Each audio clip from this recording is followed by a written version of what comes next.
Now they'll fear you. Maybe they should fear you.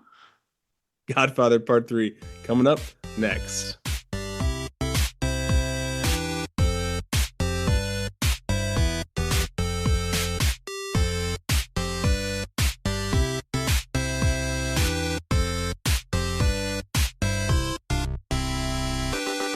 Welcome back to Nerd is the New Cool. My name is Justin, and join with me.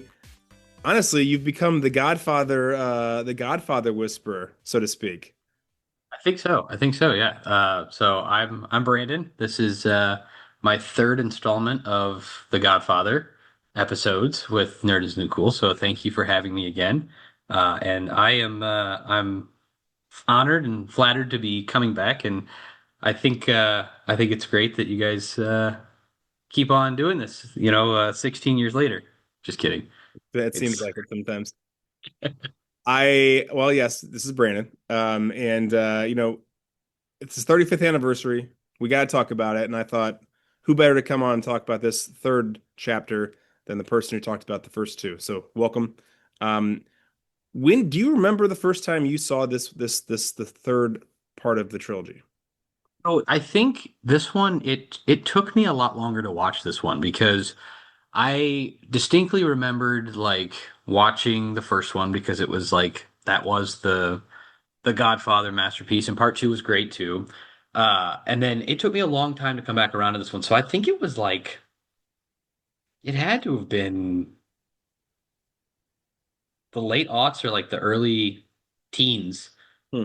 for the first time I actually sat down and watched through part three because I had heard a lot of like mixed reviews about it too, to where they were like, sometimes it's not even don't waste your time watching it or this, that, the other thing. But it's still a lot of the same pieces, the same storyline as the other ones, and that is what is part of the trilogy. I mean, every trilogy isn't going to be perfect, but when you have the what's the word I'm looking for? Just like the gravitas of the first two films, it's really hard to hit three home runs at the with going through the same plot line for it. So I gave it the college try and watched through it, and I enjoyed it the first time I watched it. I think you have to go into it with the mindset of just enjoying the film for what it is and not trying to compare it to the other ones because it's never going to be like the other ones. I think that was the main talking point I wanted to get into a little bit. Let's dive into that further. And the first time I saw this one is actually the same night I saw the other two. And I've told this story before, but it was the long night with my Uncle Jim, and he was in town for the holidays, and we started watching Godfather 1, and then he went to sleep, and I did not. And I kept watching six, maybe seven more hours of these movies and into the wee hours of the night. And it was really hard to turn it off. Now, the third one, yeah, to your point, I think this is maybe legacy is the right word you're looking for as far as it's got this just such enriched place in the lexicon of film, the first two. And so it automatically is set up to fail, right? If you've got two of the top 10 movies of all time, and I don't think that's really up for debate. That's pretty much all film critics would say these two movies are in the top 10, with the worst top 15 movies ever made. And then now you've got a third part. It's pretty hard to crack the top 15 or any, top 50 with with that kind of historical significance. So there's that element to it. And then I think that there's also like the other element of why people didn't like it as much, right? So besides not being able to live up to this legacy that the first two set, there's some things that happened in the second one that probably turned a lot of people off. But let's maybe just pause it on that. I personally, for me, I may be in a minority, but I like this movie. Yeah, I mean, there's still some very like glaring things, and I don't want to call them plot holes, but there's some things that are just like, when did that happen? Like, I don't remember this guy, or I don't remember that guy, and there were several things that like I had to stop and be like, did that actually happen, or was that something that was rushed into it? And the other part of it too is that it to your point, you've got this like this giant like legacy that you have to live up to, but then on the other side of it, once you kind of start to learn about the backstory of like what was going on with Coppola and Puzo and the studio with Paramount at the time. of writing this. Like I think if he was given the time and the resources that he had requested, Hmm. I think there could have been there'd be a lot less naysayers for the part three and it being a better trilogy than being a better part one and two, and then you kind of had this third one that you kind of had to do. There were other parts of it too where, maybe Coppola had rushed it for the wrong reasons and kind of put that in together, but I mean, honestly, I enjoy the movie too because it does answer cliffhangers and loose ends. It wraps everything up very nicely for Michael Corleone and his part in the whole family legacy and story and his struggles, and then you go through this whole climax and up and down roller coaster with him, and then it all finally comes to a close for him. So I like that closure that you get from part three. So I like it too. So my dad likes to talk about like why was this, and obviously he's older than us, and he remembers this coming out, as a young adult, and what he likes to say is that Michael was a character. He was an anti-hero, but you at least sympathized with him, and you almost felt bad because like he brought into the family. He's kind of the savior. He saves his dad. He avenges his brother. But then he becomes maybe what he set out to be against, and he ends up when he kills Fredo. That's the point my dad said. Michael no longer was a sympathetic character. Now he's the villain. And who wants to watch a full 3.5 hour movie about a guy that just killed his brother? Yeah, and the villain that you have no sympathy for that is constantly asking for your sympathy in return. He repents, but he's not actually regretful for the decision that he's done. And you see that in this kind of play out too, where it's like, he did do that. He ordered the hit on his brother, but he confesses that. And you feel like I think he feels like when he confesses that that's going to come out, and then they're gonna be like, "Oh, that's terrible that that happened. Like, thank you for sharing that with us. That's okay." And I think he thought he would feel better about it, and then after it was all laid out there, and that cardinal just was brutally honest with him, and it didn't feel better for him. He was like, "Oh man, I guess I am the bad guy." And then from that point on, you don't see this like angry, like vengeful Michael either. And I think Al Pacino, he gets a lot of flack for it, but he does a good job of it, of like taking this character as a full 360 of like not like an angry, like vengeful, like Michael Corleone anymore. He's very much of a he's mad at himself Mhm. for doing the things that he's done, for pushing everyone away. And then you see as the story plays out, like he still has this like urge and yearning to make everything legitimate, but it's like, well, why now? Why are you doing this now? Because there's no like there's no rhyme or reason to why you're doing it now, and that also makes it hard to kind of root for him. To where in like the other movies, you're like in part one, you're like, yeah, fuck, your whole family, like your father and your son and your brother, your oldest brother, were just killed. Like, yeah, go kick their ass. And that's why at the end, like that scene, you're like that baptism scene, you're like, yes, like go do it. Yeah, you kind of get that urge to it, to where like in this one, you're like, man, it's really hard to root for the bad guy. Like your dad said, it's hard. Interestingly enough, Al Pacino, even though I agree with you, he plays it incredibly well. He actually is like on record of saying he did not agree with the portrayal of Michael in the film. And he says he didn't think that Michael would have ever feel any regret or remorse for his actions, especially the murder of his brother, Hmm. which is interesting because that's the opposite of the way that's being played, and obviously because of course the way the script is. Now, I think it's important to also talk about some things that happened behind the scenes that definitely changed the direction of this film. So Robert Duvall, right? They wouldn't pay him the money that he wanted to be in this movie. And I don't have the exact number in front of me, but it's not a whole lot of money in the scheme of things. And they were basically he's basically I'm not going to do it, and so we lose Walter Hagen, or I'm sorry, Tom Hagen, Oh, and Hagen. that is he's a pretty important cog in one and two.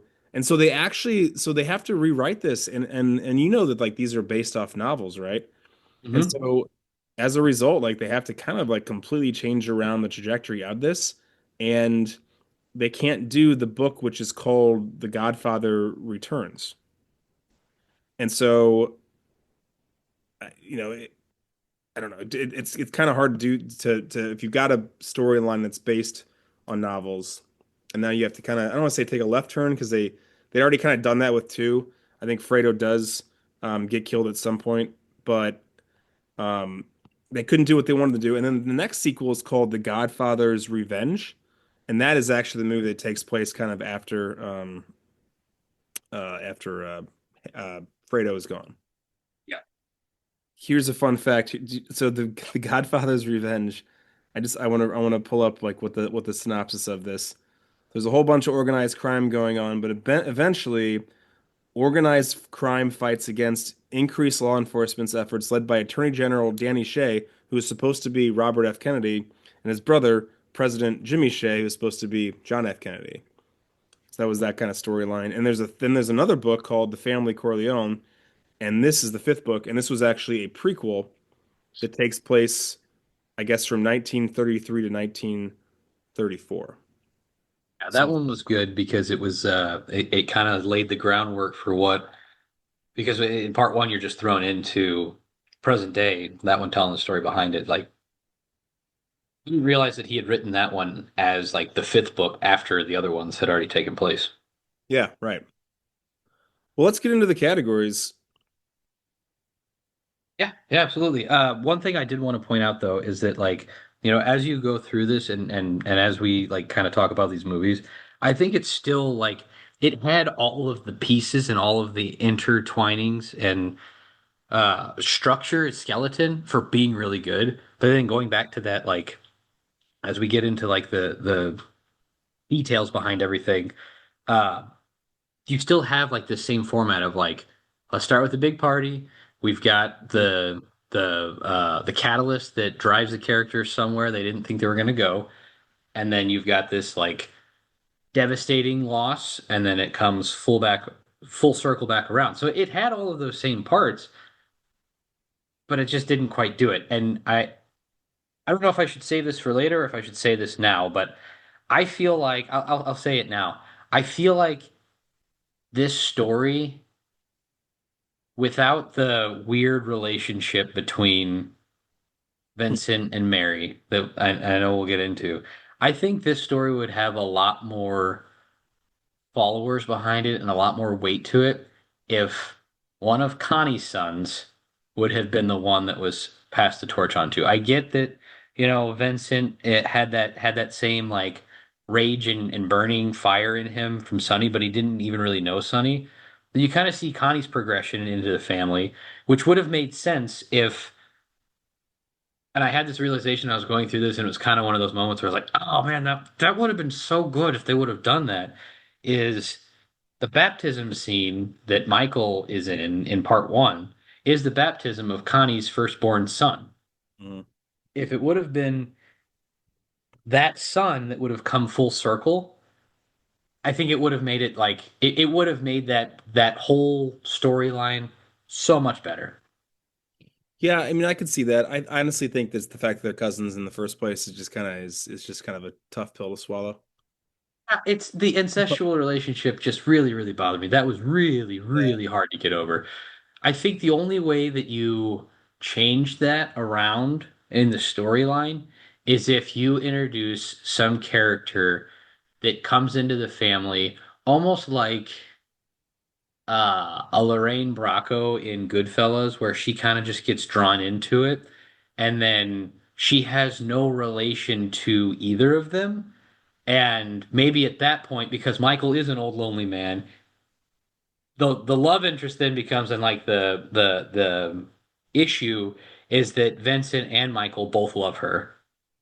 And then Michael is like, hey, I obviously I know she's too young for me, like I don't love her, like blah blah blah. Like it would never work for me.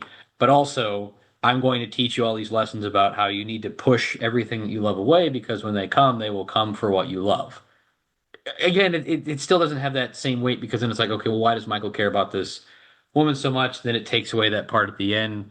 Or if it's something where it's like it is a soldier that isn't related, just that it's such a big hurdle to get over. I kind of understand that he was I can trying tell you, to that. I can tell you right now how you fix it. Just make one of the kids Tom Hagen's kids. Done. I mean, he's adopted, you know?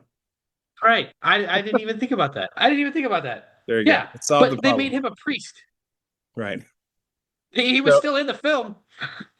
yeah, it was kind of a But weird. It was a weird. I don't know. I think so. There's a lot of yeah. You're right. There's a lot of reasons why this movie should have worked, and on certain levels it did. But then there are just a few little things.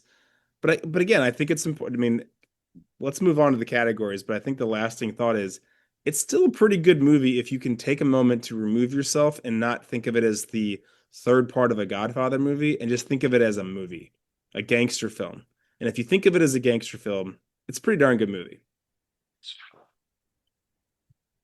So, summary IMDb. Here's what IMDb says: follows Michael Corleone, now in his 60s, as he seeks to free his family from crime and find a suitable successor to his empire. And that definitely is the theme, right? Like we're finally legitimizing this. what? It, Wait, yeah. sort of, right? It debuted December 25th, 1990, so it was a Christmas Day release. Had a runtime of 2 hours and 42 minutes. Always get asked that question: did it feel like it was almost 3 hours long? Yes, it did because there was and this has been one of the critics or the critiques of it too, is that you have 2 hours of climax for a 40 minute, or 2 hours of build up for a 40 minute climax resolution deal at the end. I slightly agree with that, but I feel like you do also have to, just like the other films, like you have to have these parts to lay it all out, to lay the groundwork for it. Yeah. Even though it does have that runtime, they still did a lot of telling you instead of showing you the storyline too, which I also had a problem with as we kind of went through it. But there were parts where I was like, when I first like pushed play and I looked at the runtime on it, I'm like, 2 hours and 42 minutes. Like, it says 170 on the back of the DVD that I had, so it's a little shorter, but still, it's just like, man, this is gonna be long. But then once you get into it, you're like, oh, okay, yeah, no, it feels like a Godfather film, and then you kind of forget about it. This is the one that feels the longest of any of them, without a doubt. Budget of $54 million estimated, grossed worldwide 136 million plus. So it was a pretty successful film in the box office. Yes, and I think that budget also had a big, like, it was one of the main reasons why it didn't do as well as it could have done Yeah, I mean, but as you go through it. in But still, today's standards, that's a pretty successful movie. very successful. Absolutely. So it was nominated for a bunch of awards: Best Music, Original Song by Carmine Coppola, more on Carmine in a minute, and John Bettis, who wrote the lyrics. Best Film Editing by Barry Malkin, Lisa Fruchtman, and Walter Murch. Best Art Direction and Set Decoration by Dean Tavoularis and Gary Fettis. Best Cinematography, Gordon Willis. Best Director, Francis Ford Coppola. Best Supporting Actor, Andy Garcia. And also was nominated for Best Picture. So let's just not forget that it was still nominated for Best Picture. Yeah. Which is understandable because of the other aspects of it. When you put all of those other categories together, it still had a beautiful set design. It had the all the great inner workings of the shots with what Willis was doing, what he did in the first one and the second, and then even into the third. It's still like it was very much a very, very well done film based on the budget that they had throughout that whole deal. Yeah, I'm trying to do a real quick search of like who was nominated for. Oh, so this is a for me an all-time biggest fuck up. We've talked about this before. Other movies that were nominated: 1991, Ghost, Awakenings, Goodfellas, and the winner is Dances with Wolves. Now, I think if I think if Godfather 3 is not nominated or doesn't come out this year, I think that Goodfellas wins. But you got to wonder if maybe the mobster films split some votes there. You know what I mean? I think so. I don't know. And I like Awakenings too, by the way. Have you seen Awakenings? Speaking I of, don't think so. No, I've not seen De that one. Niro was all over it's with De Niro and Robin Williams. I'm not surprised. He was in a lot of stuff in the 90s. Was in a lot of stuff. For sure. BS Rankings, Rotten Tomatoes gives it a 66% with an audience score of 68%. That's actually lower than I expected it to be. It's very low. I think that it takes a lot of it takes a lot of unfair flack for the storyline with that. I would have expected it to be higher, like in the 70s.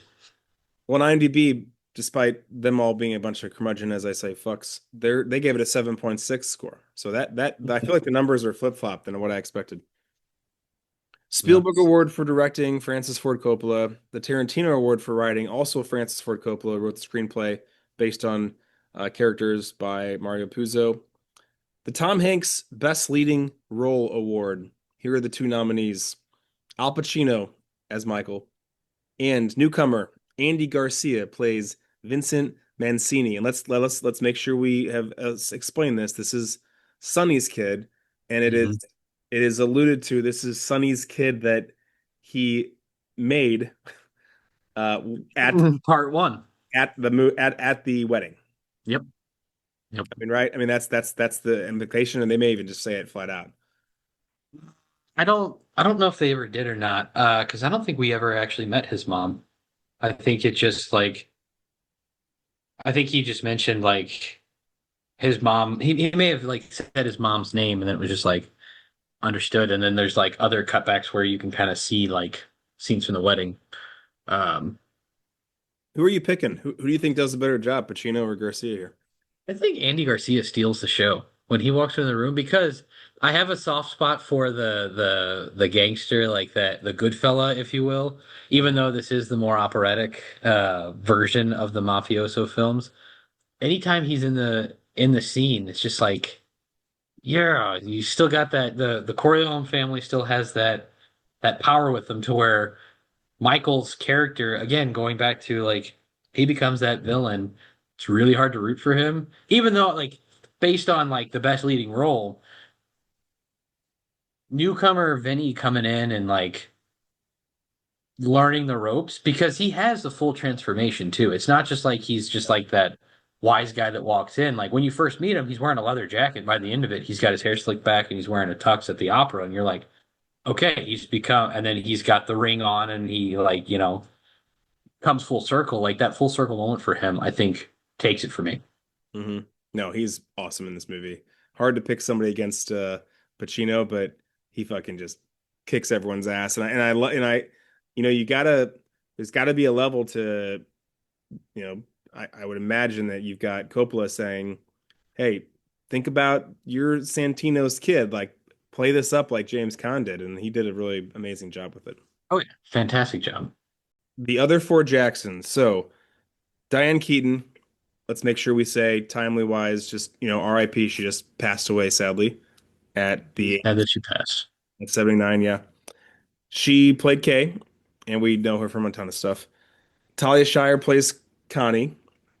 Character's back. Joe Montana, also a new character, plays Joey Zaza. What do you know him I love from? how Vinny says it. Huh? What do you know him from the most? Joe Montana. He was in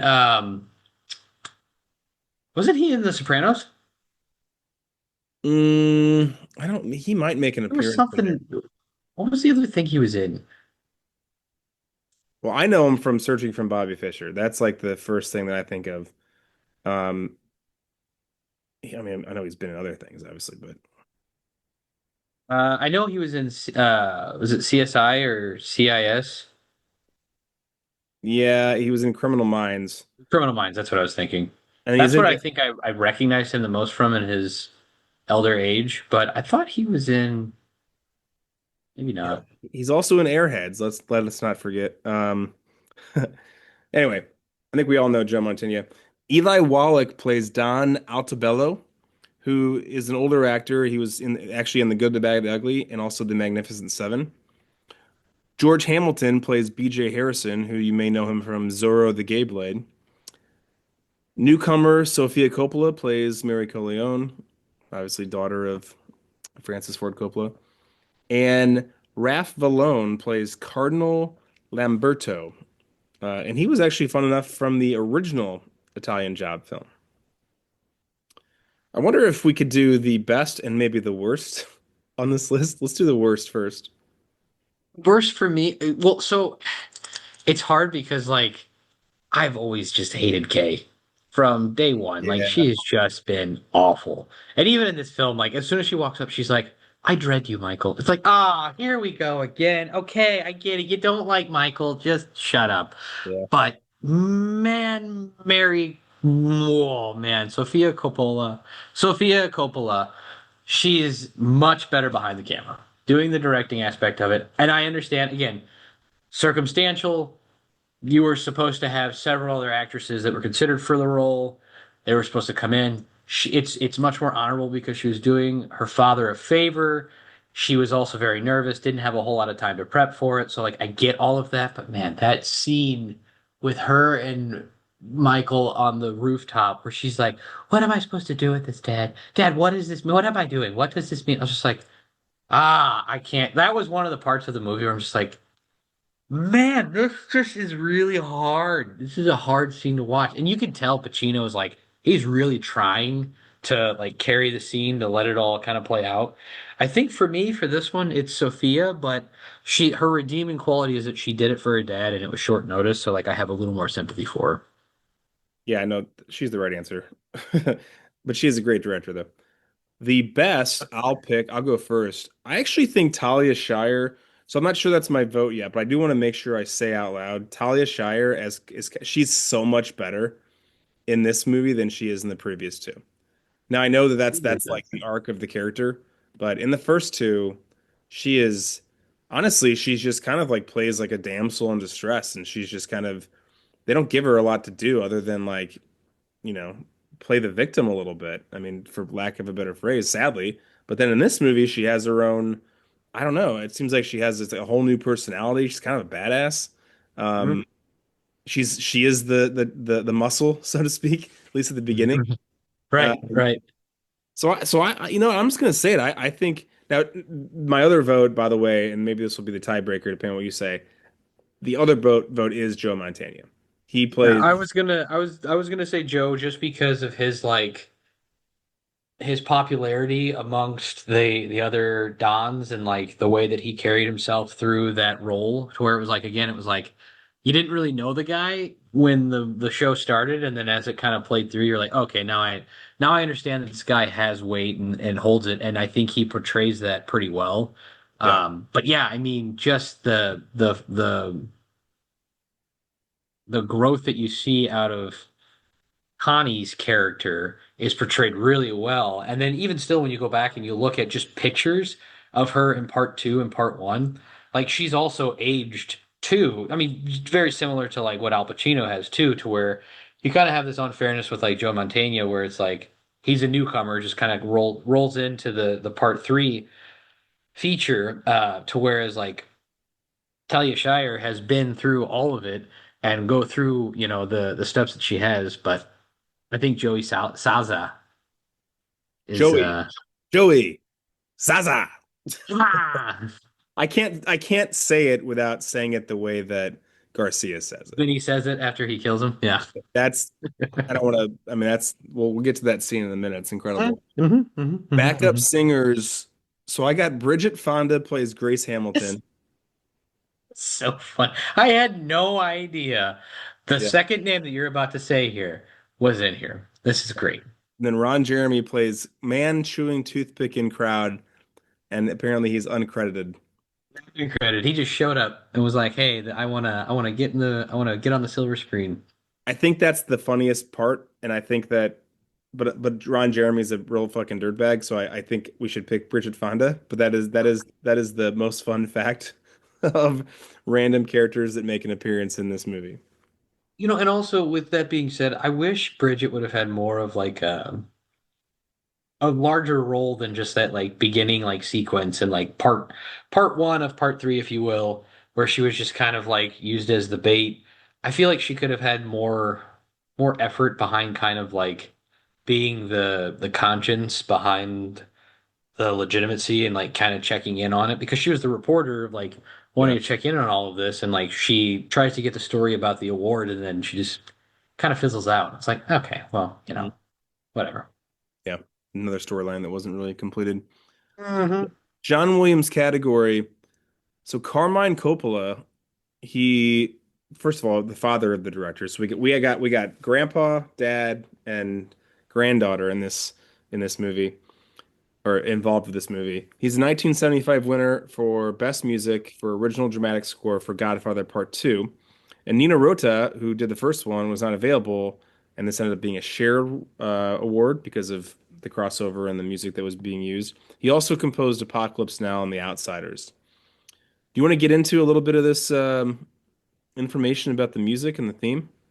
So again, here, this is why I think it still has that same weight as part of the trilogy and a nice finish to it, because you still have these same symbolic moments that kind of hit you in like you see it and then you also hear it through the music. So you still have a lot of the same theme of that Godfather waltz that plays throughout it.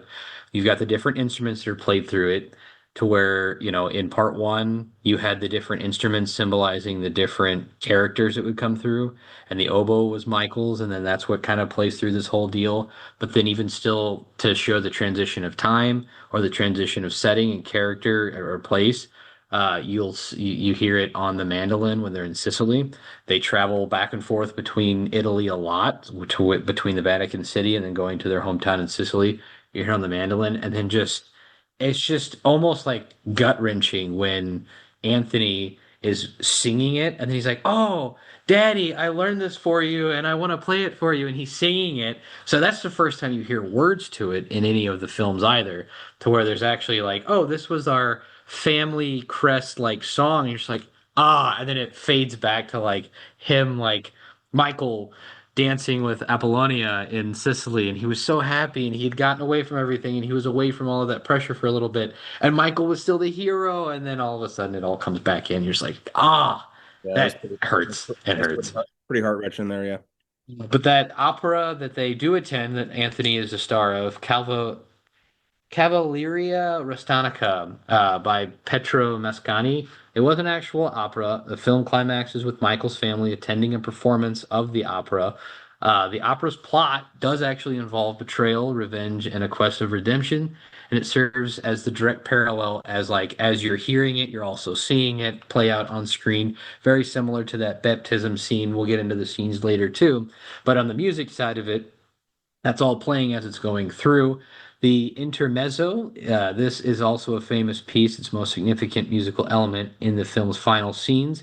Its peaceful, lush, and yearning melody is used to heighten the emotional impact of the most tragic moment, the death of Michael's daughter, Mary. Spoiler alert, making it such a powerful symbol of heartbreak and loss. And the theme of redemption, the opera and the music within it specifically addresses the theme of redemption, which is central to The Godfather Part 3. This is all about Michael's lust for redeeming the family and legitimizing it. And just as the opera's characters failed to achieve that redemption, Michael's story concludes with his own failure, with the music amplifying with this theme to its tragic end. And again, going back to Coppola's father being involved in this, Carmine Coppola's score was so the opera was a focal point.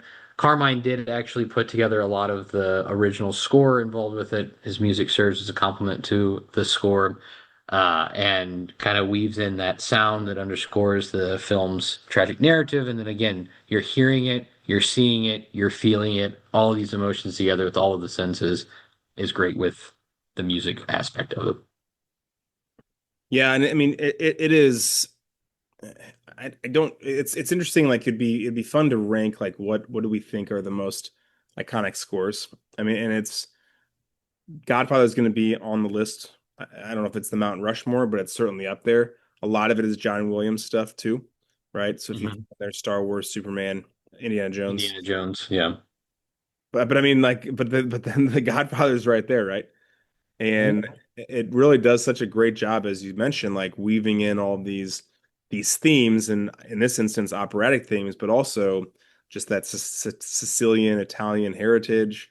Um, it almost kind of reminds me a little bit of. There are moments that it reminds me of like Family Guy. Remember that when what's his name is walking around and they're playing the trumpet and he's got that dun dun dun dun dun. The tuba behind the fat guy. But there are moments of like it's fun that everyone has a theme song, and Williams does that obviously with Star Wars too. Oh, very much so. Yes. And you don't think about it, but upon the rewatch, like I mean, music plays such an important part in this entire trilogy. Absolutely. Scenes to nerd out on. I actually have this in seven scenes. So you need to probably add in here, but I really kind of almost like parts of the film. I know there are scenes within scenes, and I'm sure you can maybe elaborate on them, but I kind of kept it pretty big picture. So the first scene I have, I just wrote down opening party. And so this is the Vito Corleone Foundation. Michael is being given a papal honor, and Vincent Mancini confronts Joey Zaza and ends up biting his ear at the end of it. So that's kind of, I mean, I know there's a couple scenes there in one, but like basically the party.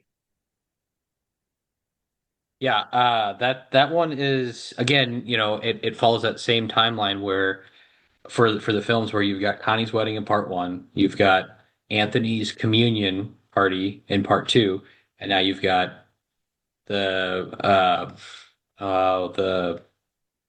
the award for Saint Sebastian that is being bestowed upon Michael, Yeah. and then the award reception, I guess, if you will, after that. But that scene again, but because that's where you first get introduced to the Godfathers, and like everybody's out in the party, but then there's the backdoor dealings that are going on, and that's where Michael kind of gets pulled back in again to that whole life of you have to go and deal with the business. And then that's where Vincent kind of comes in and Joey Saza is like, hey, this is I got a problem here with your nephew. He's like, nephew? I don't have a nephew. What are you talking about? And then he comes in and he's like, oh, this guy. Because even when he comes in, he's not even on the list for the party, which Yeah. I think was kind of a nice little bit of humor to add to it. But then again, it also like makes it hard to follow the plot line where you're like, who is this guy? Who is this wise guy that just walked into the Corleone family function if he's not even on the list? And then by the end of it, you're like, oh, okay. No, okay. I like this guy. I Yeah. do like Yeah. this No, guy. you immediately fall for him for sure. I've got then it's kind of a two-parter, but the first part is this the assassination attempt. So Vincent, well, the assassination attempt is made on Vincent, and then after that, Michael has a stroke and goes to the hospital. Okay. I see what you're talking about. I thought you were talking about I had it written down as a helicopter ambush with the families, but Well, yeah, you're yeah, okay. talking about the attempt um on Vinny in his apartment with Bridget Fonda.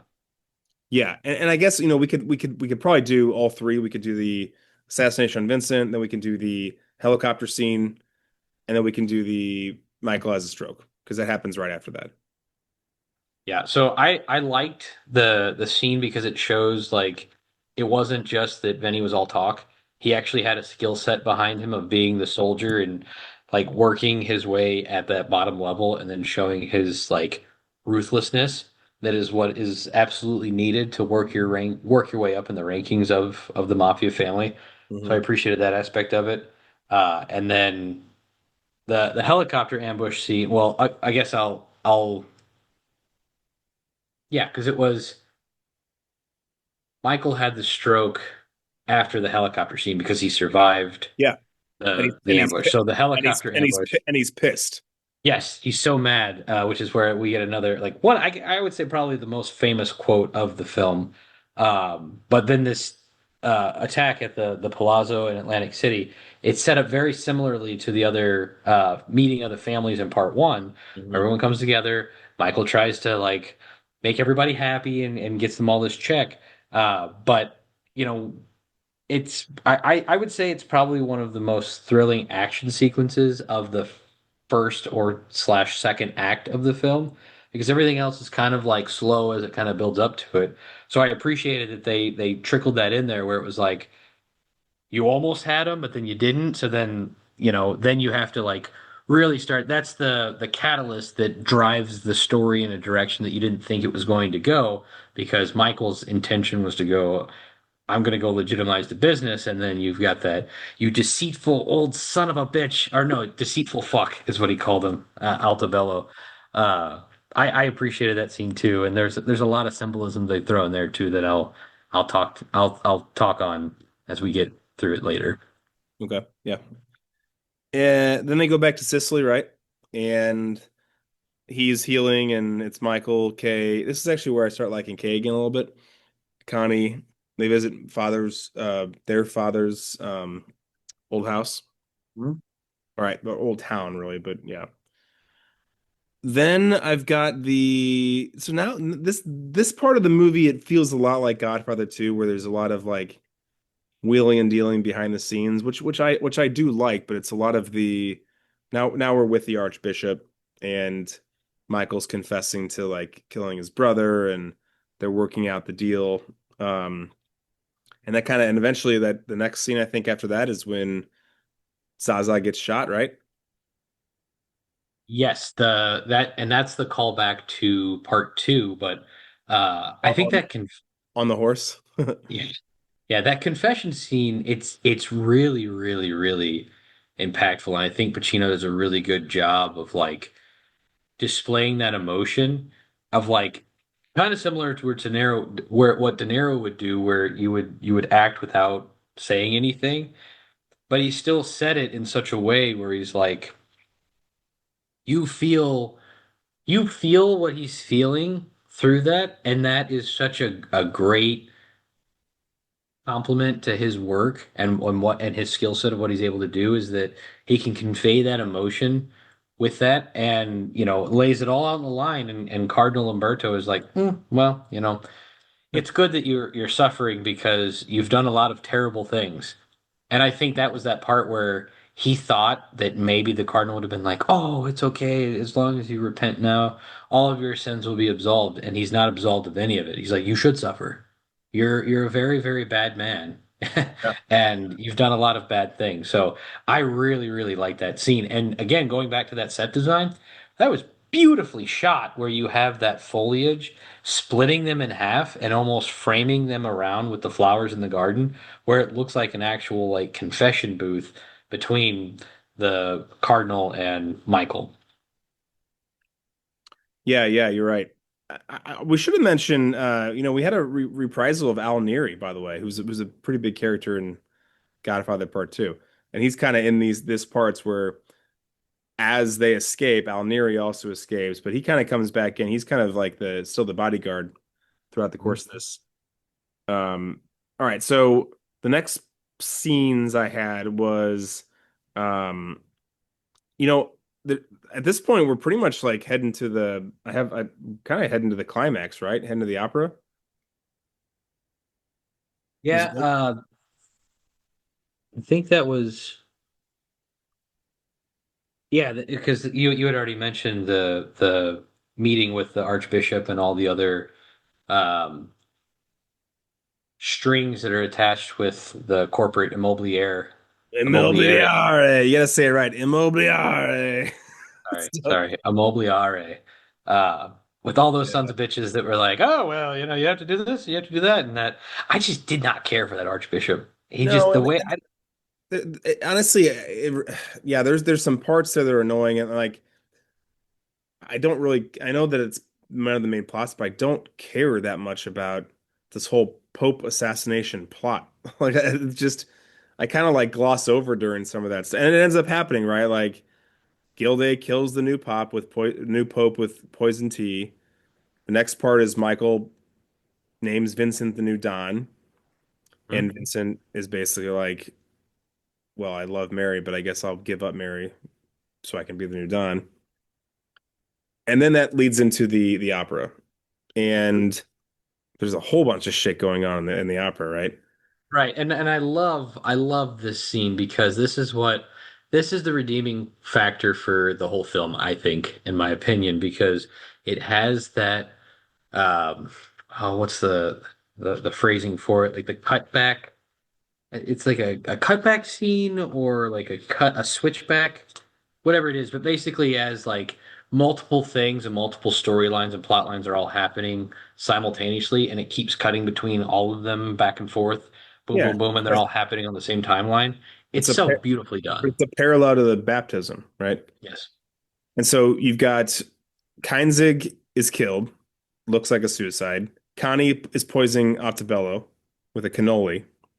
Mhm. Um, Cialo, who is Tomasino's former bodyguard, kills Lucchesi, and Neri, let's not forget our boy Neri, heads to the Vatican and shoots and kills Gilday. And then we flash forward to the actual opera house, and essentially, this is where Michael gets shot, but Mary gets killed. One thing before that though that I just want to throw out there that I really really appreciated, that assassin folding the twin Huh. as he walks into that dark corridor was great. I Yeah, thought that was great because you don't know if the twin the first twin got him or not. And you're like, "Oh, great, you got him." And then he's like throws the body down and then stabs him immediately. I was like, "Damn, that was good. That was really good." There's a reason why he's the assassin that never misses. yeah. So, what's your favorite scene? My favorite scene out of this whole out of all seven that we've mentioned here, it has to be the opera encompassing everything deal where it wraps up all the loose ends and you have these five killings. You've got the beautiful imagery of the five statues on top of the church that symbolize these things coming, and it is I don't want to say it's not a test, but it is Vinny coming of age of like you think he's going to fail because and you think like Michael's going to die and that's what's building up like your heart rate as you watch this. You're like, damn it, he sent those twins to go get the assassin. The assassin took care of the twins and he's about to go shoot him and then there's more drama that goes on and then he pulls and then BJ pulls Michael out for just a second, which saves his life, and Michael doesn't get shot, but then all of this happens and it's just so much going on to keep track of, but then it is like ultimately like Vinny is the one that pulled all the strings for it. He's coming of age. He becomes that Don Corleone immediately after this of following this, or I guess it's right before this, but that is like his like now I am in charge. This is my baptism scene, and it's beautifully done. I think the operatic killing, murderous rampage scene is my favorite. That's interesting. Like, yeah, that's obviously that's a really great scene. I actually like, I think the most well done. That's the most well done scene. The most fun scene to watch is the meeting of the Dons in the helicopter, everyone getting shot, and then Michael and the team getting out. But the scene that I remember the most is will always be the chase on the horse and Joey Zaza and just shoots him, and it's just I don't know. That's my favorite scene. I do really like that parallel between Vito Corleone going and shooting Don Fanucci Yeah. at that Italian parade deal. Like there were a lot of similarities between that where it's like, okay, that holds up. I appreciate what they did there with that. Yeah. I mean, the one thing this movie does the best is there are so many nods to the first two, for sure. Mhm. Heath Ledger Award. So who stole the most scenes? I think we already kind of revealed our answer, but I want to give a nod to Talia Shire. I think that she is awesome in this movie. And but having said that, the answer is Andy Garcia, right? Yes, it is Andy Garcia. That's the right answer. But Connie does do, or Talia does do a great job because she's come such a long way from. Or no, Sonny. It was Sonny that went and beat the shit out of Yeah. what's his face that beat up on Carmine. her. Carmine. Yes, yes. Yeah. No, she Um, no, she her character is it's like it's not even the same person. right. Dante's Peak. Let's start with Pacino. I think that we have definitely litigated this before, but I want to hear your opinion because it really depends on what you consider like peak. So I'm gonna give you two different categories, and I think that the answer is different. Category one is just overall just quality of acting and like best content, right? And the other category is pop culture relevance and maybe even box office draw. So let's do the box office draw one first. When do you I'm gonna tell you that this is pretty close to the time where he's drawing in the most money. Yes. And even a little bit of notoriety. So this is in 90, Dick Tracy's in 90, Son of Woman's in 92 where he wins best actor finally. That's what's really funny. That's where he won this. Mm. Glenn Ross is also in 92. Carlito's Way is in 93 and Heat's in 95. So what do you think? what would you think is the best notoriety or pop culture or even box office draw would be? There have to be one The, of these. You can give us another answer, but that's so for Al Pacino, it's still for me as like notoriety on the pop culture side. I always default to Scarface. That was the first one that I knew him from. That was the popularity one for me for that one. Um, but as far as like the second category of like quality acting, it's Michael Corleone in I mean it's a 2 year, yeah, but part one and part two. Part two probably more because of the vengefulness and anger and leading with a an iron fist. I think those would be my two for his peak. For this one, again, I go back to I think he was trying to do it differently because Michael was becoming a different man. He had kind of had this like revelation that he wanted to be better and was struggling with the guilt for it to where he wasn't as big. So this one it's not even close in these other roles to where Tony Montana, it's just like this completely like different, not so much different from like the gangster genre that he's been in, but like being a Cuban immigrant come in Mhm. and then playing it so well. That's just always been my favorite role for him. yeah. I mean, And I, then I I do think that's a great role, but the '80s are really weird for him, and I think it's hard to like get like think of his peak as a time when he makes Scarface in '83, but then after that he follows it up with Revolution, Sea of Love, and The Local Stigmatic, and then Dick Tracy in '90, like three movies, really two movies in between '83 and '90. And I mean, I've heard of Sea of Love, but I've never seen it. And Revolution, I don't know. The '80s are weird for him. I think it was a lot of cocaine. Um, but that was he, all real cocaine in Scarface. That yeah, was he a was he was he was doing it for real.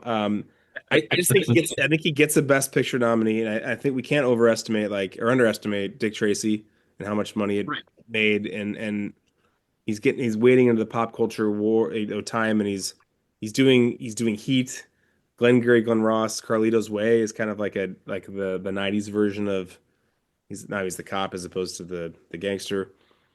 I Was don't Dog know. Day Afternoon in the 90s too?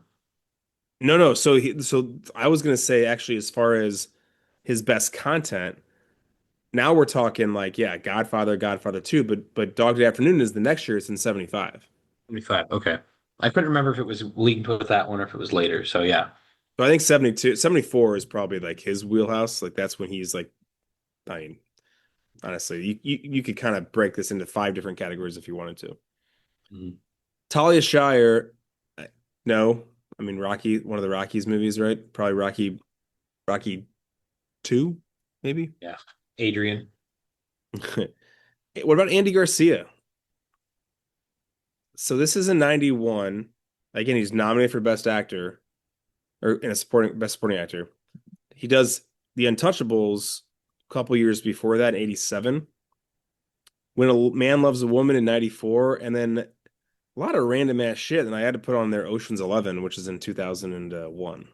Yeah. I think The Untouchables was almost like a job interview for this role as Vincent in part three. But I think this one is really what put him on the map and kind of like launched him into stardom. So I think for Andy Garcia, I think I hate to say his peak was his second movie of like him coming out because he did do a lot of other good things. But I think for this one, it was just like, man, he did it really, really well when he Yeah. did that. And then it comes full circle into 11, and he was in Ocean's 13 as well. He made a reprise for his role in that one. I'd have to say part three, Godfather part three for Andy. Yeah, I mean, it probably is, honestly. I do like When a Man Loves a Woman, though, when he's the main Yeah. guy with across Meg Ryan. What about mobsters and media? I know that we've mentioned this before, and I put in media so we can throw some TV shows on there too if we want. So Think before I list these, do you have an automatic inclination of when are mobsters the most popular? This is kind of hard because I think movies and TV are actually two different answers. Yeah, I would agree with that. I think it again it when we've talked about this before too, where you have your definition of mobster versus gangster film or operatic versus action packed like sequence films. I Hmm. think if you go media or film as your media and operatic mafia story, organized crime story, it's The Godfather. And our part two, The Godfather Part Two, followed by The Godfather Part One, interchangeable. I'm okay with flipping either one of those back and forth. But then if you go just gangster film, it's Goodfellas, and then as your film media and as your media for TV, it's The Sopranos. Yeah, and you can say 90 is the right answer for film. That's this movie and Goodfellas, same year. And yeah, but I think overall though, I mean, I know that the movie, purists would say it's got to be Godfather, but I don't know, man. Sopranos, I think across the board had the most impact Absolutely. because people were Absolutely. watching Sopranos that had no, they're not movie people. They don't give a shit about mobsters. It was just everyone watched The Sopranos. It was the show I you. will say, I think Goodfellas laid the groundwork for a lot of what The Sopranos took to move forward for it. Yeah. So I think it's one of those chicken and the eggs where you can't have one without the other. I think the way that it all played out was great, but then, you still have a lot of those characters and callbacks between all of them. I think it's pretty great. Yeah. All of them. I think they're all, I think all three of them that we mentioned are fantastic. Part one, part two, or I guess four. Goodfellas and The Sopranos. I think all of those you have to have the quality of the mafia, organized crime, gangster genre that you have now. Yeah. Agreed. Cool. Both The Raven, I think, is Both, where we were. both the Raven. Favorite quotes. Let's take turns. Okay. Michael, Uh, I'll go first. Michael Corleone. I'm not going to do as good of a Pacino impersonation as you can do, by the way. Never hate your enemies. It affects your judgment. I love that one. Uh, just when I thought I was out, they pull me back in. I don't want to. I mean, that's the winner, but let's do some more. Okay, well, see, I think mine were out of order then. I did mine as like order of like significance. Well, go ahead, your next Oh, one I was just doing them in order of the film. of Yeah, I of understand. as they come out. Never let anyone know what you are thinking. I had all of those listed under like Michael's advice quotes section. Yeah, okay. Uh, the next one was never hate your enemies. It affects your judgment. I already said that one. Yeah, but yeah, that one's good too. Did you say that one already? Oh, sorry. The first one then. When they come for you, they'll come for what you love. Oh yeah, yeah. Let's see. Nephew, from this moment on, call yourself Vincent Corleone. And then he follows that with "You are my blood, you are my Mhm. son." Yep. So there's a lot of back and forth from Vincent and Michael, and I think this one's really good. They're in this is basically they're in the helicopter. I'd like, and this is Vincent. I'd like to take Joey Zaza up on one of these and drop him. And Corleone says, Joey Zaza is nothing. He's a small time enforcer. He bluffs, threats, but nothing. You can see him coming a mile away. And then Vincent, we should kill him before he kills. And like that's when Vincent jumps in with the no, never hate your enemies part. But I Yes. think that's such a great back and forth because it's literally what Sonny does to his dad. And he's like, no, like no, don't ever let them see you like, get angry and whatever. And he's like, never raise, never show you. I don't remember what the actual quote is. It's never, never let your enemy know what you're thinking. I think that's what it is. Yeah. But it's just like a full like circle moment. Like now, Michael has become Vito. Hmm. Anyway, it's pretty cool. Yes. I have one more, and I've already said it 5 times. Joey Zaza. I think the other one that I have that was impactful to the overall storyline Well, so the one that I have two more. Sorry, I have two more. The one, it was again, they were telling a lot more than showing, but Michael talking about, which kind of leads into this whole catalyst of why he's trying to legitimize the business. But the very beginning, when he's writing that letter to his children, he says, "The only wealth in this world is children, more than all the money, power on earth." I Mm. think that quote, I think if they show like a montage of him just being a father with those kids, I know he wasn't around a lot with them because Kay kind of takes them in part two, but I think that one had that one was good. And then obviously the confession scene where he reiterates as he's confessing, he's like, I've done a lot of bad things, but then the quote is, I killed. I ordered the death of my brother. He injured me. I killed my mother's son. I killed my father's son. And then he just like breaks down. I think that one had so much weight to it to where you can see Yeah. all of that grief that he's carrying with him and guilt that he's still carrying with him over Fredo's death. Yeah. So my favorite is Joey Zaza, but I think the most iconic one is just when I thought I was out, they pull me back in. Right? Yep. Okay. Yep. You're Simple enough. canceled. You're canceled. I couldn't come up with anything that I thought needed to be taken out of this movie that was like not appropriate for today's day and age. What do you think? The only thing for me was it was just personally, it's like just take out the incestual cousin love, like the kissing Right. cousins thing. Too Yeah. much. Like it doesn't need to happen. It doesn't need to be in there. The second piece that I had to that, I think the cynicism of the Catholic Church and just religion as this corruptness in general.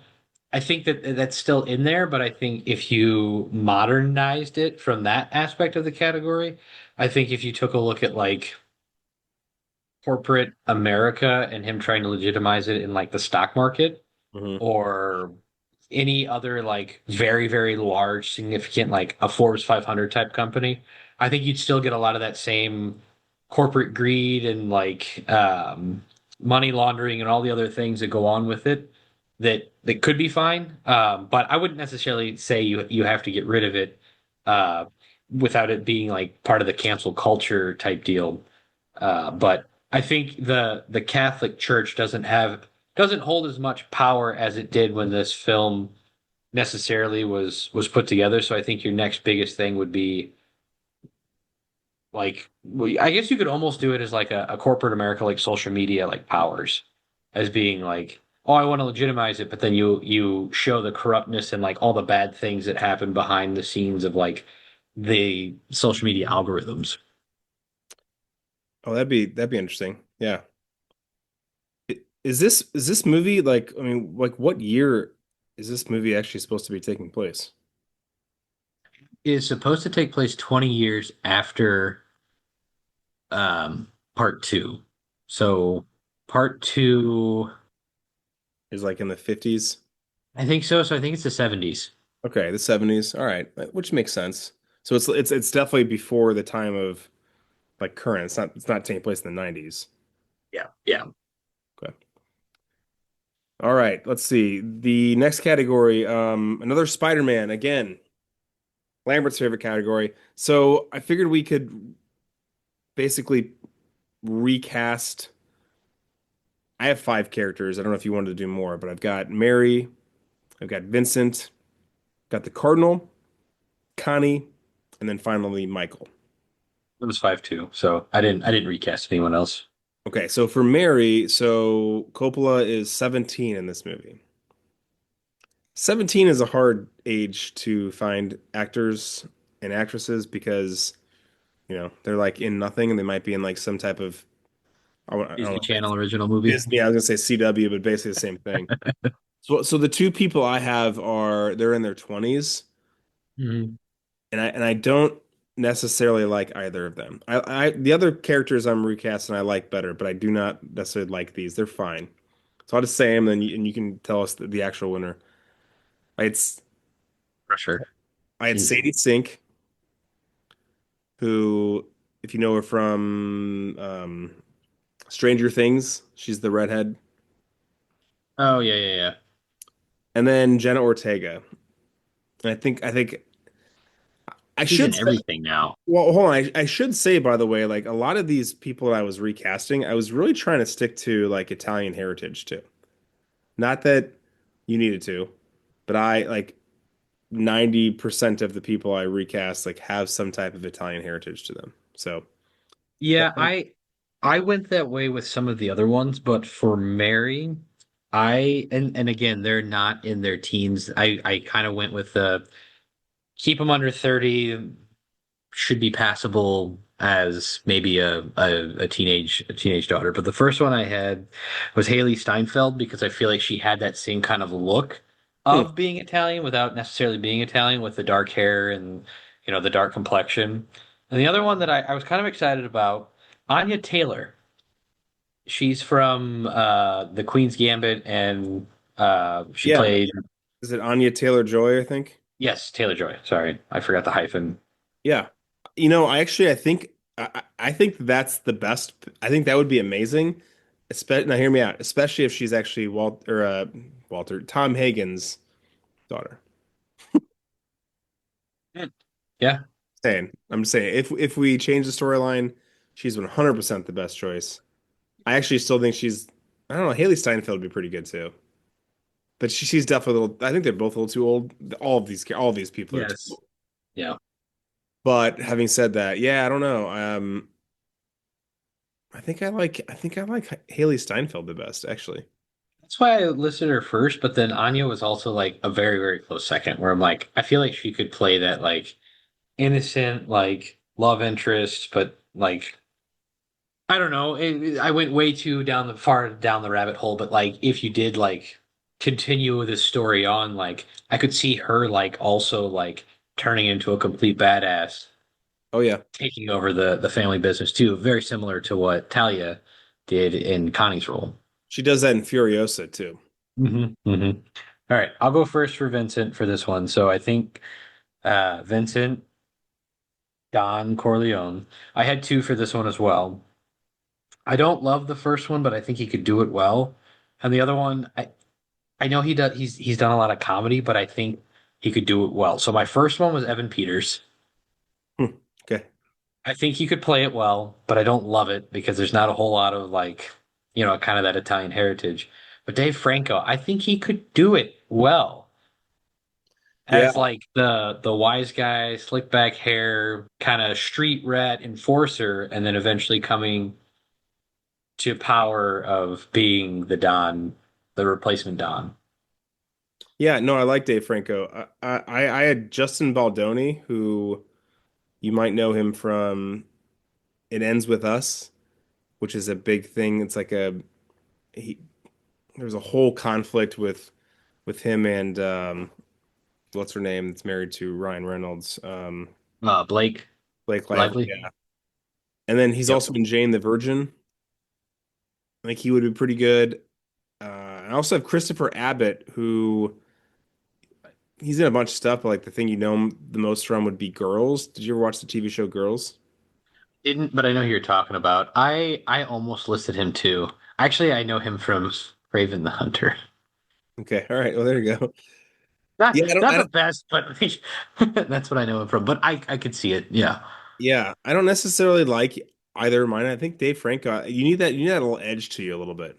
Hmm. I And think I he, think he would have that portrayal, even though he's done mostly comedy on it. I yeah, think if he went and did kind of like a darker side and like more serious role, I think he could nail it. yeah, okay. Those two, I could not think of any good people. I'm actually really excited about the next three. I got some bangers for the next three. Oh. All right, let's hear Cardinal. Cardinal Lamberto, who the actor, by the way, was 74. Hmm. So I've got F. Murray Abraham as my first nominee. You know who that is? I don't. So I'm trying to think of what you would know him the most from. Did you ever watch the movie or the TV show Mythic Quest? That was He plays Salieri in Amadeus. I don't know if you ever saw that or not. He's in Oh, I know who you're talking about. Grand Yeah, he would make a great cardinal. Yes, yes, yes, yes, yes, yes. I'm looking at him now. I also got Alan Alda, which I'm pretty happy about that one. Alan Alda. Play something because I feel like they just did this with Ralph Fiennes did this was almost kind of an easy category. I didn't pick anybody from that film, but you know what film I'm talking about? Um, Yeah, um it's what is it Conclave. called? Conclave. Conclave. Conclave. There were a lot of them where I could like picture like different ones, but I didn't pick anybody from that list. But yeah, I could see Alan Alda I being got a one great more which is my favorite, and that's Steve Buscemi. part. That is very, very funny. I love that pick. You gotta pick someone who's fucking swarmy as shit, and you're like, I do not trust this guy. He is clearly got some ulterior motives, but he's also kind of like, like charismatic's not the right word, but you're like, he's just a smooth talker. Yep. But also, you're like, no, he's kind of a douchebag. All right, so those are my three nominees. What do you got? So for this one, I had these are kind of like the way I went about this is I was trying to think of guys that were up in age, which I didn't realize Jeff Daniels and Hmm. Billy Bob Thornton, they're both in their 70s. Oh No yeah, relation to this whatsoever, but I was going through my list and I'm like, that doesn't seem right. But as I went through it, I landed on Armand Asante. Armand Asante, he'd be good. I think he would be a great portrayal of it. But the other one that I thought would be really fun to kind of bring back, Alfred Molina. I think he'd make a great cardinal. I think he would. I think he's played a Cardinal in other things before. He would be really good too. Yeah, I'm kind of in between Alfred Molina and either F. Murray Abraham or Steve Buscemi. Those are my F. Murray Abraham would be my pick for it. okay. He has the look of like Yeah. somebody that you could trust, but also like could just completely Like 160 you're go like, but crazy. also yeah, if you flipped on, you're like, yeah, I should have clocked that before. Yeah, I do like it. No, those were great picks. All right, Connie. So 44 is the age of Talia Shire. So you go first on this one. But for Connie, like I know that this is kind of like it's a weird pick, but to me, these two kind of look like each other, and like I couldn't like once I made the connection in my head, I'm like I can't not see it. But Susan Kalichi Watson, she is the mother in This Is Us of she's the adopted son's wife in This Is Us, and she is in. Oh, the other film where there was a murder in the White House. Oh, you mean the TV show? Yeah, or Uh, sorry, the other TV show. the Residents. Yes. Do you know who I'm talking about now? I do, sure, yeah. Yeah, I think that there's just like if you put them side by side, I think the two of them look very similar. But from a and she could absolutely kill it too, as far as like the acting side of it. But I Mhm. think as like the acting side of it, and like I don't know what I'm trying to say here, but my second pick that I think would be very well, which is my favorite one that I was really excited about, was Haley Atwell. She plays It is. Captain Carter Captain Carter, yeah. is her most known role, and she's in the Mission Impossible movies. But I think she could do it really well. I think she should be good. I was trying to think of someone who can maybe play an earlier version of Connie too. And I don't know Haley Atwell that well from earlier. So I'm gonna blow your mind right now. And I now you may not agree, but I think the easiest answer is Marissa Tomei. I think she is I think she would be amazing as Connie. Old, medium, young. Marissa Tomei. That's my pick. Aunt May, Aunt May. I'm just saying. I mean, you think about Marissa Tomei from My Cousin Vinny and like Mhm. earlier stuff she was in. I don't know. She's also Italian.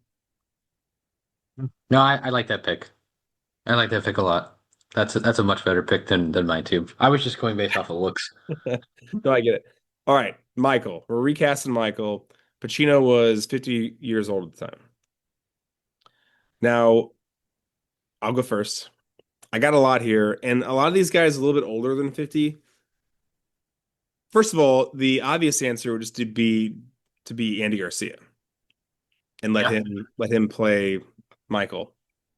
But I got some other ones that are kind of fun. I don't know if you knew this, but DiCaprio actually has some Italian in him, so I think I'm throw him out there.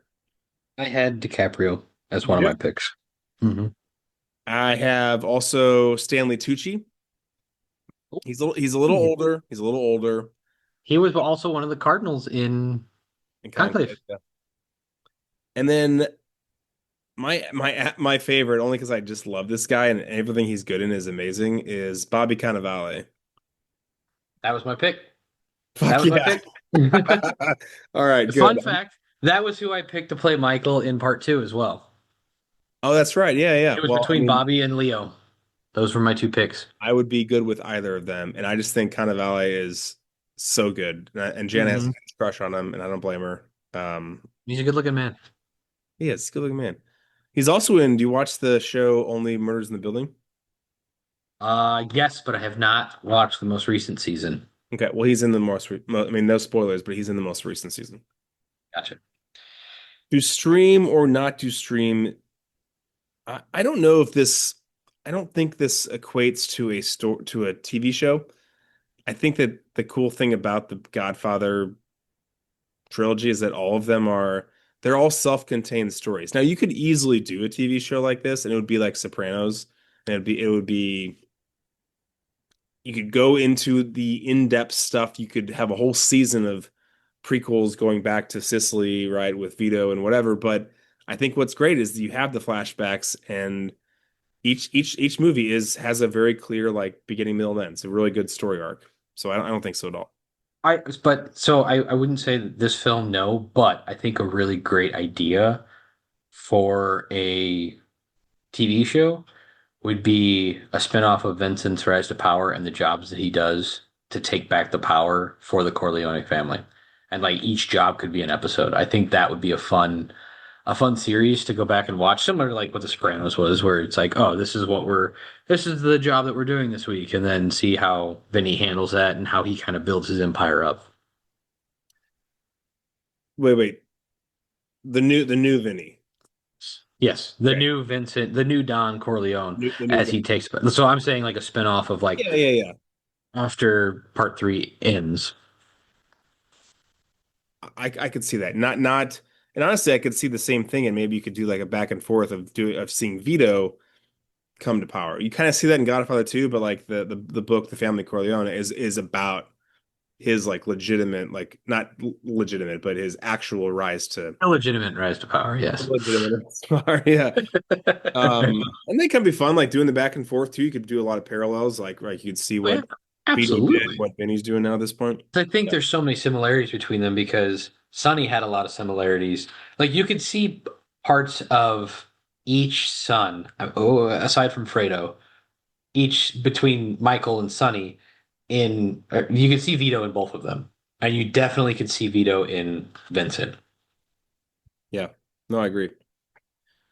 So tomorrow's another day.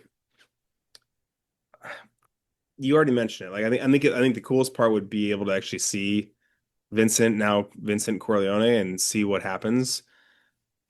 And it'd be interesting because I think that The Sopranos does a really great job of showing that the mob exists still, but in a total different capacity. And we have since seen like the mob being dismantled, and I don't even know. I mean, the mob I'm sure exists in some way, but like almost seeing the demise of the idea of organized crime or how that changes in like the 21st century landscape, I guess. Hmm. So I don't know.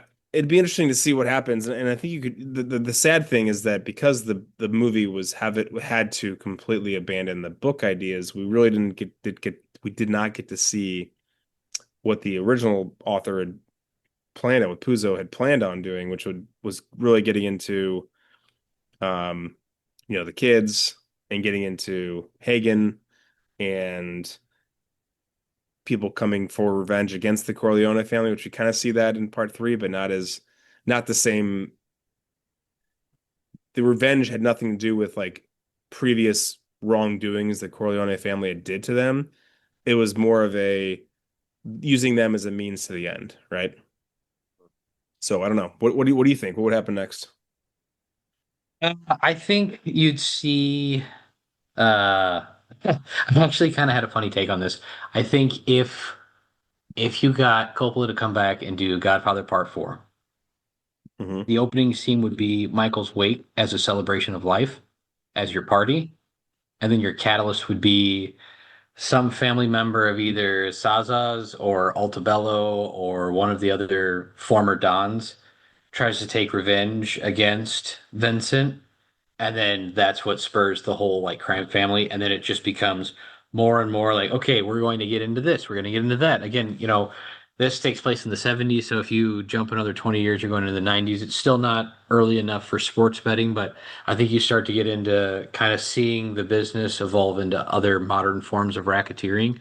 So I think a fun one would be to see maybe they go into like the grocery business and like how expensive foods are and like everything that goes on with that. Like I could talk your ear off about how expensive it is to promote salad dressings at a grocery store right now, or try and get a grocery store manager to bring in something for you.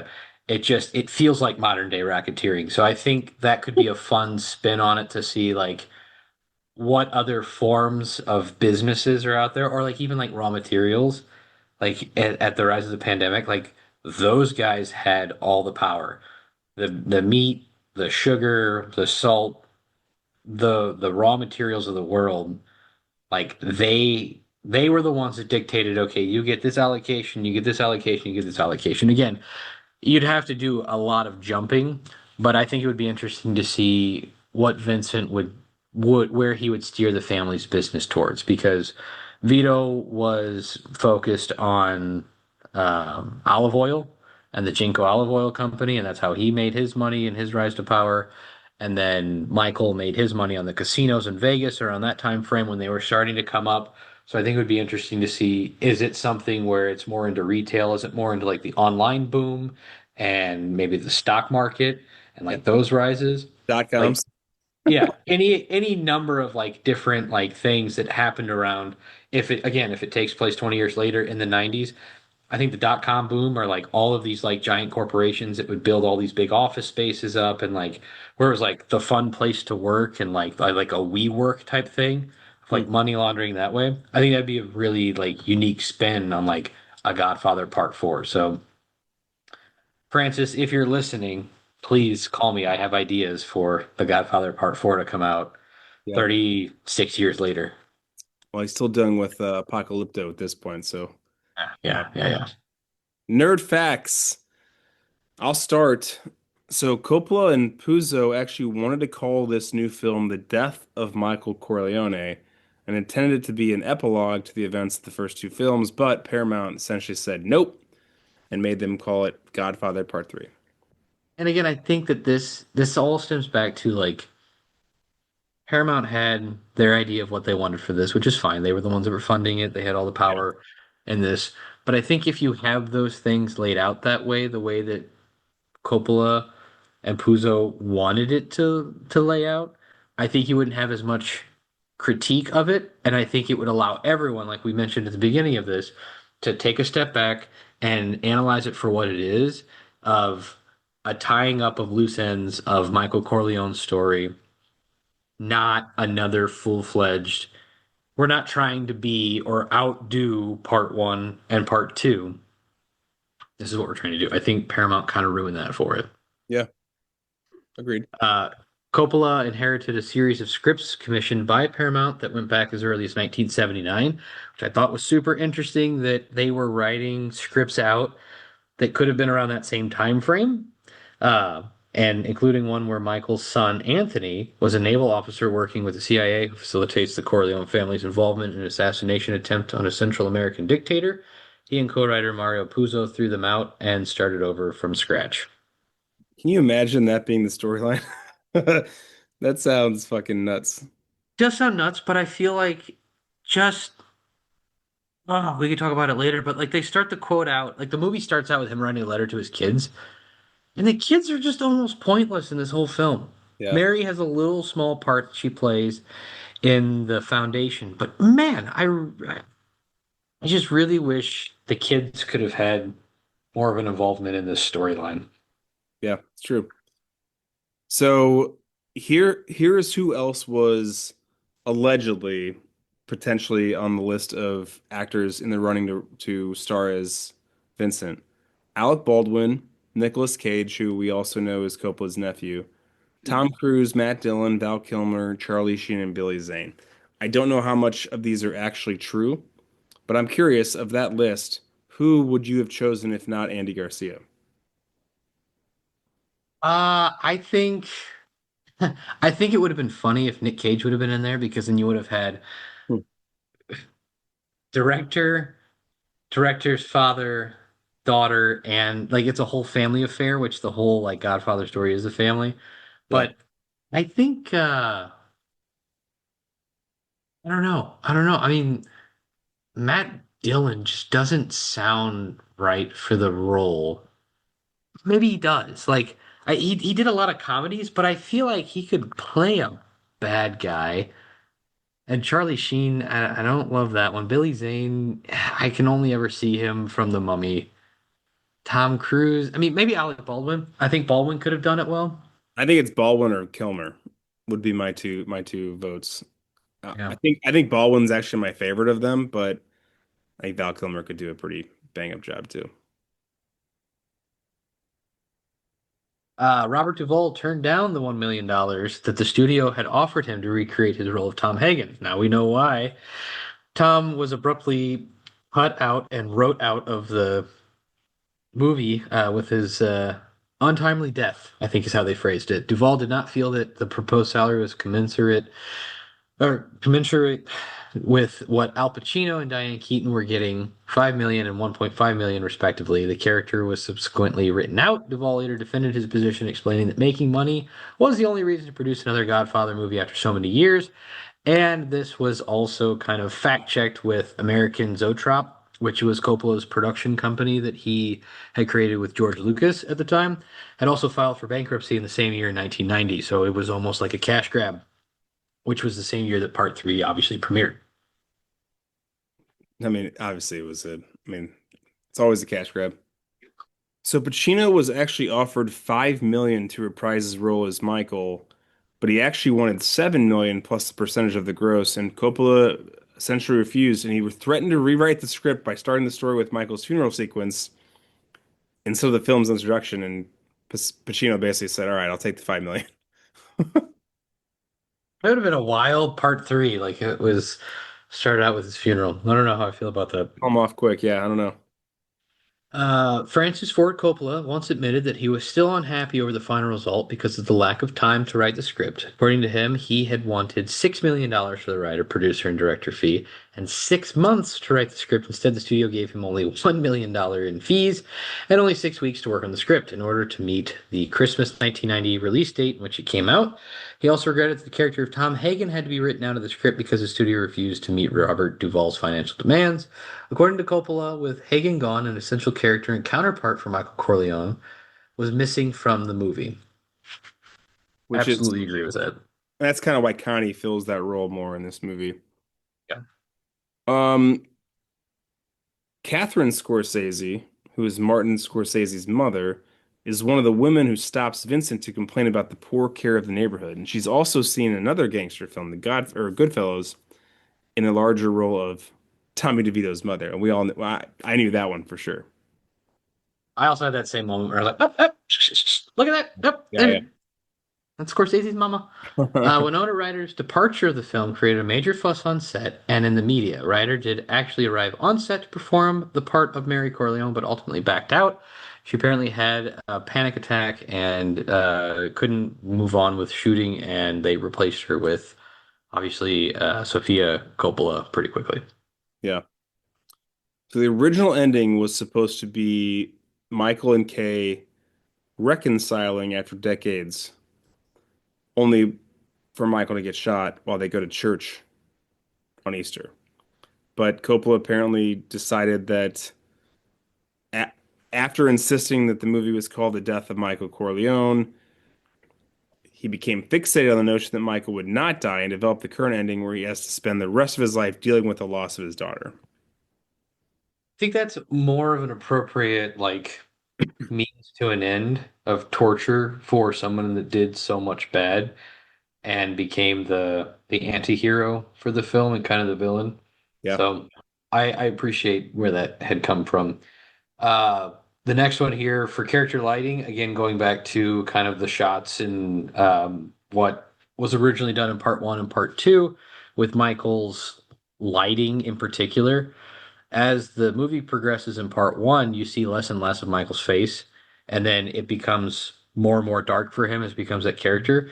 But in this film, he's essentially lit up the whole time, trying to convey that notion of him trying to legitimize the business, repent for what he's done, and except with the exception of a few shots, again, where he kind of like after he makes that quote of just when I thought I was out, they pull me back in, or maybe slightly before that.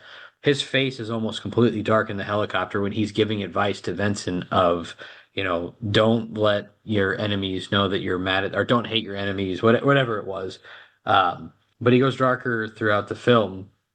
But then Vincent makes a 360 where he becomes more and more dark as the film goes on to where you're seeing him in shots of like the backstage areas of like the opera where you're seeing less and less of his face, similar to what happened to Michael in part one as he rises to the status of Don Corleone.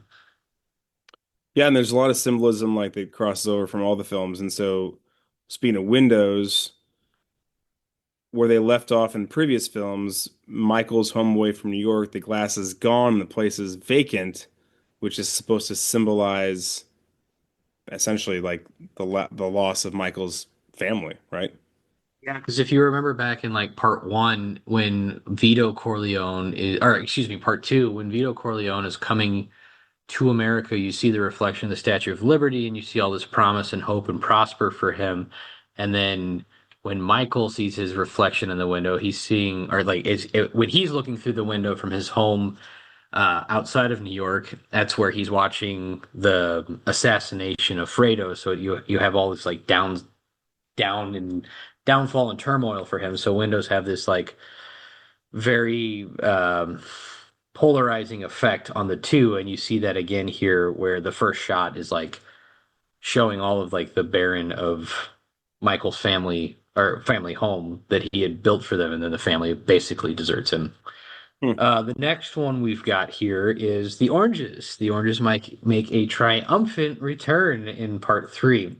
For those of you that don't remember, throughout the entire trilogy, oranges are a recurring symbol of death or danger lurking. So Vito gets shot and his bag of oranges rolls onto the street. The first time on that assassination attempt, Don Fanucci is holding an orange just before young Vito kills him in part two. And in part three, the center of the large table of the meeting of the families is filled with fruit, primarily oranges, and there's a shot where it just focuses on an orange rolling off the table as you hear the chopper flying overhead as the assassination attempt on all the families comes through. And it is orange juice in the Vatican garden that is brought to Michael when he's low on blood sugar and starts to have another attack of his diabetes coming into play and like almost going into like a diabetic shock. Hmm. And the orange is what falls out of Michael's hand at the end of part three, where he dies alone in the part three version, not the Coda version. Yeah, we didn't even mention there's a whole Coda version that have you watched that? No, and I think the only I think the major difference between them is that last final scene. I think they brush up a couple of other things that like were unnecessary.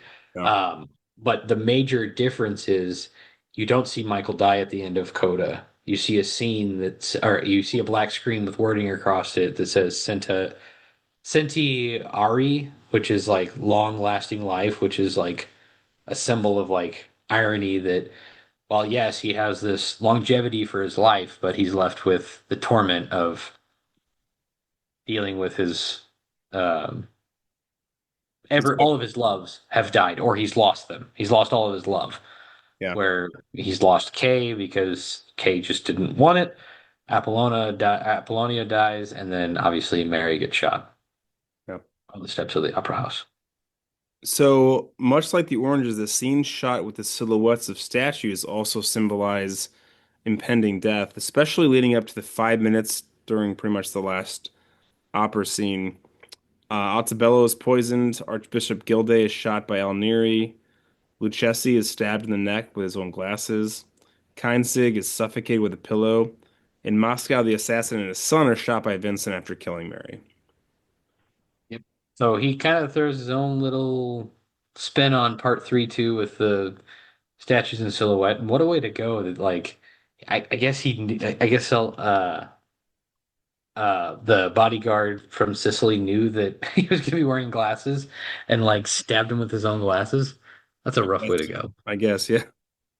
The last piece of symbolism here for our nerd facts is that the Vatican as a whole is the whole corrupt immobiliary scheme symbolizes that sin and corruption can exist within the highest positions of power. And I think we all kind of know that as we've seen as people gain more power and wealth, that greed takes over, or power hungry or lust takes over. So that was another symbol that the Vatican and Catholicism in that whole portrayal in part three is a symbol of how the devil can lurk in even the most holiest of places.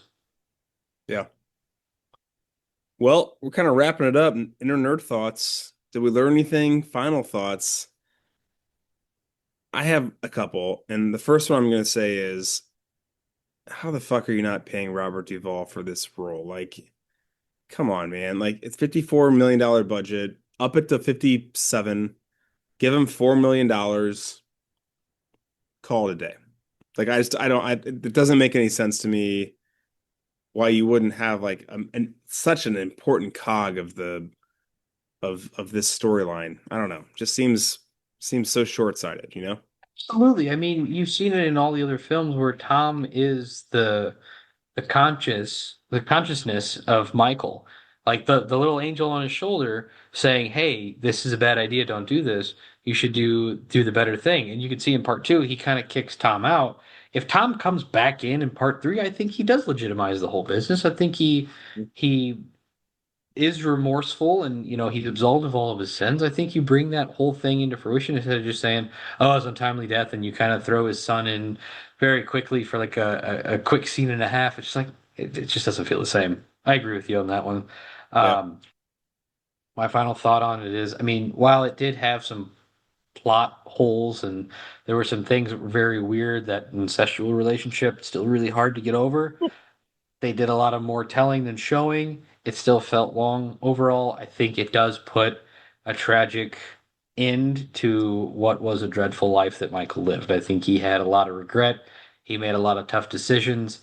He thought he was doing everything the right way and thought it would end much differently for him. And then, as we see at the end of part three, instead of the Coda version, he dies all alone because he's pushed everyone away. He's tried to protect everyone, and he's had this warped sense of like, oh, if I just legitimize the business, my family will come back to me. He thought he had that with Kay, and Kay's like, "Ah, the Sicily trip's over. I saw Michael at the opera or Anthony at the opera. I'm done. See ya. Thanks." Yeah. So it's just, that's kind of the whole thing. And, again, it goes back to the money and power don't buy happiness. It's you gotta kind of be a good person if you want people to be around you and kind of grow that community around you. Yeah, and aside from the storyline, I think this is actually a pretty good movie. I think there are elements that, of course, need to be, discussed and why'd you make that decision? But ultimately, if you're watching this movie and you're not tying it into as the third movie in the Godfather trilogy, I think it's a good film. It's entertaining and fucking Andy Garcia is incredible and Talia Shire and Pacino are great. And yeah, it's definitely, I mean, it's a good story too. I mean, it's still very, very well done. I think, again, and I know I've harped on this several times, you give Coppola and Puzo the budget that they were thinking, the time frame that they were thinking. I mean, 6 weeks. Think about how long 6 weeks is. It's a month and a half. Yeah. What were you doing 6 weeks ago? Would you have been able to write a full-fledged film? I mean, I know it's Puzo and Coppola, they're on a different level, but like that is such a small time frame to get this written. And I think you could have had all three Godfather films in the top 10 movies of all time if you would have given them more time, more money, and given them exactly what they asked for. To that point, I know it's 16 years later. They deserve to have what they ask for so they can make another masterpiece. Yeah. I think it would have been there. And Rob Duvall. Robert Duvall. That goes along with give them the resources and the money of what they asked for. Yeah. Well, Nerd Outreach, to wrap this up, Brandon Dennis, thank you for joining. This was awesome. I guess we have to get you on a different episode that's not talking about The Godfather. Contrary to popular belief, I do enjoy other movies outside of mafioso and gangster movies. I love the genre, but I am, again, just very flattered, very thankful, very, very thankful to be a part of this, to see a trilogy out for from where it started 53 years ago, 54 years ago now, I think is where we're at for The Godfather. Um, it's been so much fun. I've had a blast doing it, and anytime you've got another film you want to chat about that has some kind of significance to a anniversary or history or current event, I'm your guy. Let me know. Yeah. Thanks for that. We're gonna get you on for something like fun, like Toy Story. Has nothing to do with mafiosos or whatever. That sounds great. I love it. So as we always say, like of course, like, listen, rate, share. We're on all the platforms for podcasting, all the social medias. Nerd is the New Cool podcast. Also on YouTube. Our next episode preview, Lambert and I are going to break down Back to the Future because it's, believe it or not, Brandon, it's the 40th anniversary for that movie. That's crazy. That is crazy. That is a film that doesn't feel like should be that old. Yeah, we were talking about it the other day, and I was like, I don't need to watch that movie. I can literally just like we can just act it out Yeah. if appropriate. But we won't do Recited that. line for line. Yeah, we will actually watch it and then discuss it. But well, until then, man, thanks again for joining us. Thank you for having me. Thank you to everyone that has listened to us talk about all of these very long movies. I think we're 9 hours in of watch time for for Godfather movies. It's been a blast. Thank you so much, and looking forward to the next one. All right, sounds good. All right, everybody. Till next time. Bye bye.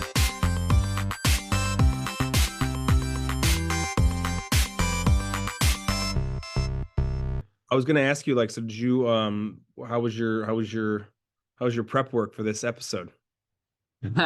So, full disclosure, I this is the smallest amount of time I've given myself to prep for this because I know that the last time when we were doing the last one, I was like, oh yeah, let's do it in person. Well, Monica's in Chicago for her company does the big trade show for or the big after party for the National Association of Convenience Stores. So she's gone, and I'm like, well, we could get together, but I'm on dad duty, so little one's sleeping right now. So that's why I was like, let's just do it this week and get it hammered out. But it took me a long time to get a hold of a copy of the DVD, which is why it took so long. So like I rely heavily on like the St. Louis Public Library Hmm. to like just rent things. And it never happened before, but it was like I rented it like a week ago or 2 weeks ago because I knew we were doing this. And then on Thursday of last week, they were like, "Oh, it's at this location and we're gonna ship it over here." So I got the copy on Sunday. And I'm like, I'll watch it Monday night. So I was stressing a little bit, but watched it Monday and then did all my prep work last night for it and got it all together. So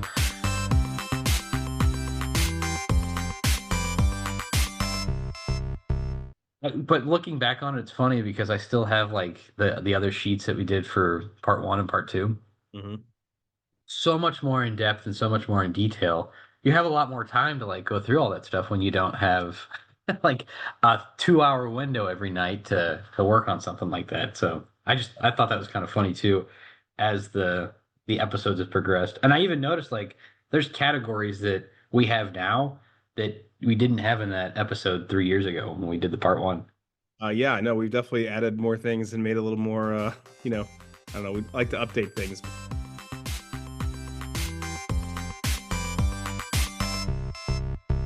You had me worried there for a second. I thought I was joining the wrong one. Oh, is this the right one, right? Yeah, part three. Yeah, okay. Um, We're I, still talking about the Godfather part three, right? yeah, I think so.